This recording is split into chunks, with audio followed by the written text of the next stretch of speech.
এই ধরনের ডিজাইন তোমরা কিভাবে কাটিং করবে সেটা আমি তোমাদের দেখিয়ে দিচ্ছি।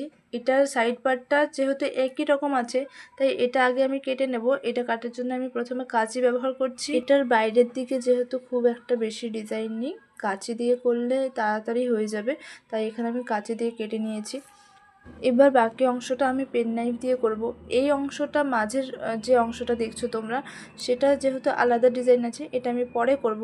তো আগে আমি এই কার্ভগুলো কেটে নিচ্ছি। কাটিং করার সময় তোমরা দেখতে পারবে যে আমি এক হাত দিয়ে ডিজাইনটা কিন্তু চেপে ধরে আছি আর এক হাত দিয়ে কাটিং করছি, কারণ আমরা যখন কাটিংটা করব আমাদেরকে অনেক বেশি প্রেশার দিতে হবে, কারণ একসাথে যেহেতু আমরা দুটো পেজ কাটছি তাই প্রেশারটা কিন্তু আমাদের বেশি দিতে হবে। আর ডিজাইনটা চেপে ধরছি তার কারণ কাটিং করার সময় যেন আমাদের হাত ফসকে মেইন ডিজাইনটাই না কেটে যায়। পেপার কাটিং বলো বা শোলা কাটিং, এই দুটোতেই কিন্তু অনেক বেশি টাইম লাগে আর এটা অনেক ধৈর্য আর সময় নিয়েই করতে হয়। তাড়াহুড়ো করলে কিন্তু ডিজাইন কেটে যেতে পারে, তাই সবাই কাটিং করার সময় একটু বেশি সময় নিয়ে ধৈর্য ধরে কাটিংটা করবে।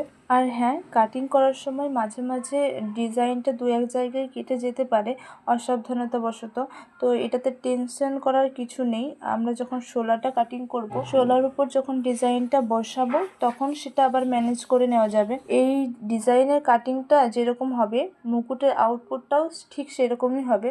যদি কাটিংটা অনেক সরু এবং সূক্ষ্ম থাকে তাহলে মুকুটের আউটপুটটাও সেরকম সরু আর সূক্ষ্মই হবে। যারা বলছো যে কাটিংটা ঠিক মতো হচ্ছে না বা কাটিংটা পারছি না, তারা একটা সহজ ডিজাইন তৈরি করো, তারপর সেটা কাটিং করো।